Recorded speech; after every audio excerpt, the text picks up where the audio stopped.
আসসালামু আলাইকুম, সবাইকে স্বাগত জানাচ্ছি নতুন আরেকটি রেসিপি দেখার জন্য। আজকে আমি আপনাদের সাথে খুবই মজাদার একটা মিষ্টি রেসিপি শেয়ার করব। আজ করে দেখাবো কুমিল্লার বিখ্যাত কাঁচামরিচের রসগোল্লা।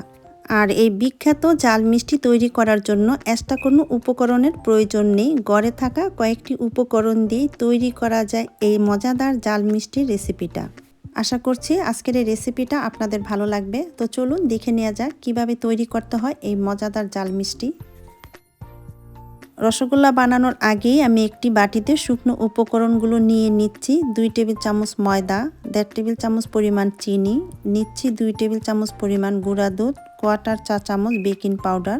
এখানে আমি নিডু ফুল ক্রিম গুঁড়া দুধটা নিয়েছি। আপনারা যে কোনো ব্র্যান্ডের ফুল ক্রিম গুঁড়া দুধই ব্যবহার করতে পারবেন।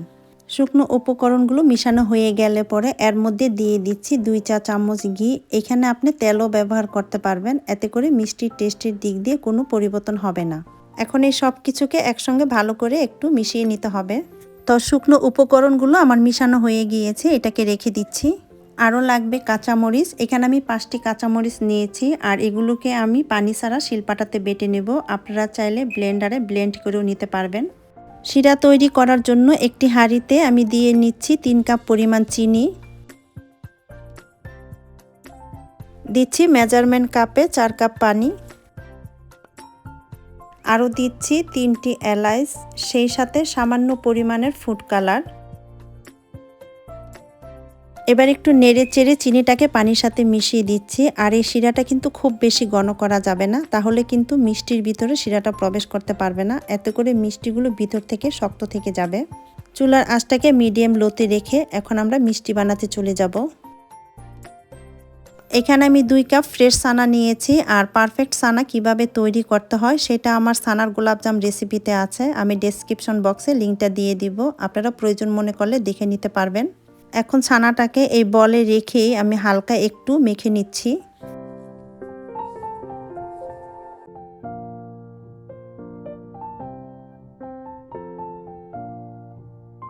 ছানাটাকে হালকা একটু মেখে নেওয়ার পরে এখন আমি এটাকে কিচেন কাউন্টারের উপরে নিয়ে নিয়েছি। আর ছানাটাকে এরকম ছড়ানো একটা জায়গায় নিয়ে পুরো হাত দিয়ে ডলে মেখে নিতে হবে। এতে করে ছানাটা খুব তাড়াতাড়ি ডলা হয়ে যাবে 6 থেকে 7 মিনিটের মধ্যে। ছানাটা এরকম একটা ছড়ানো জায়গায় নিয়ে 6 থেকে 7 মিনিট ডলে নিলেই এনাফ। ডলতে ডলতে যখন দেখবেন যে একটু ক্রিমি ভাব চলে এসছে, এই পর্যায়ে এর মধ্যে বাকি উপকরণগুলো মিশিয়ে নিতে হবে। এখন এর মধ্যে আমি দিয়ে দিচ্ছি বেটে রাখা কাঁচামরিচ 1 চা চামচ। এবার মরিচ বাটাটাকে ছানার সাথে একটু মিশিয়ে নিচ্ছি। শুধু কাঁচামরিচ বাটাতে কিন্তু মিষ্টির কালারটা গ্রিন হবে না, তাই অবশ্যই এখানে একটু ফুড কালার দিতে চেষ্টা করবেন। দিচ্ছি সামান্য পরিমাণের ফুড কালার। আর আপনাদের কাছে যদি এক্সট্রা কালার ভালো না লাগে সেই ক্ষেত্রে না দিলেও চলবে। কালারটা ভালোভাবে মিশানো হয়ে গেলে পরে এখন এর মধ্যে দিয়ে দিচ্ছি রেডি করে রাখা শুকনো উপকরণগুলো। এবার এই সব কিছু একসঙ্গে খুব ভালো করে মিশিয়ে নিতে হবে।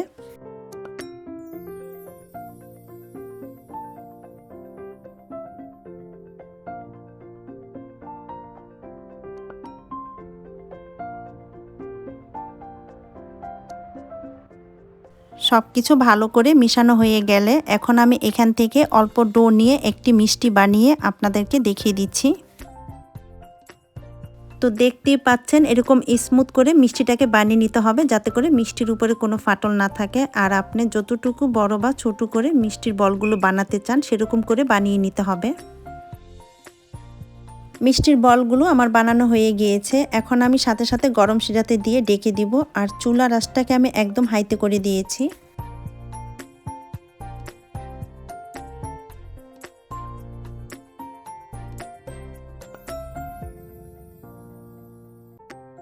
মিষ্টির বলগুলো শিরায় দেওয়ার 6 মিনিট পরে এখন আমি নেড়ে দিচ্ছি।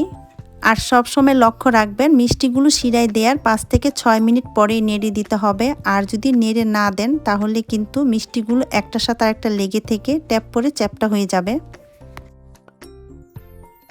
আবারও আমি 4 মিনিট পরে মিষ্টিগুলো নেড়ে দিচ্ছি। একদম হালকাভাবে নেড়ে দিতে হবে, তা না হলে কিন্তু মিষ্টিগুলো ভেঙে যাবে, কারণ এই সময় মিষ্টিগুলো অনেক সফট থাকে। আবারও ডেকে দিচ্ছি।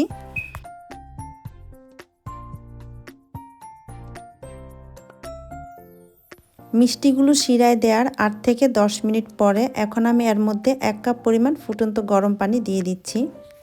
দেখতে পাচ্ছেন মিষ্টিগুলো ফুলে কিন্তু একদম ডাবল হয়ে গেছে। আর মিষ্টিতে কখন পানি অ্যাড করবেন, যখন দেখবেন যে ফেনাটা এরকম উপর উঠে যাচ্ছে তখন বুঝতে হবে যে শিরাটা ঘন হয়ে এসছে। এই পর্যায়ে সাথে সাথে ফুটন্ত গরম পানি দিয়ে দিতে হবে। আমি আবারও 1 কাপ পরিমাণ ফুটন্ত গরম পানি দিয়ে দিচ্ছি। এখন আবারও ডেকে দিচ্ছি কিছুক্ষণের জন্য। আমার মিষ্টিগুলো প্রায় হয়ে এসছে। চুলা থেকে নামানোর আগ মুহূর্তে আমি একটা মিষ্টি চেক করে নিচ্ছি। দেখতে পাচ্ছেন মিষ্টিটা কিন্তু পানিতে ডুবে আছে, এর মানে মিষ্টিগুলো হয়ে গেছে। এখন আমি এই গরম মিষ্টিতে 4-5টি কাঁচামরিচ মাঝখান থেকে কেটে দিয়ে দিচ্ছি এবং একটু নেড়ে চেড়ে মিশিয়ে চুলা থেকে নামিয়ে ঢাকনা দিয়ে ডেকে রেখে দিব 4 থেকে 5 ঘন্টার জন্য। আর আমার মিষ্টিগুলো হতে সময় লেগেছে প্রায় 25 মিনিট।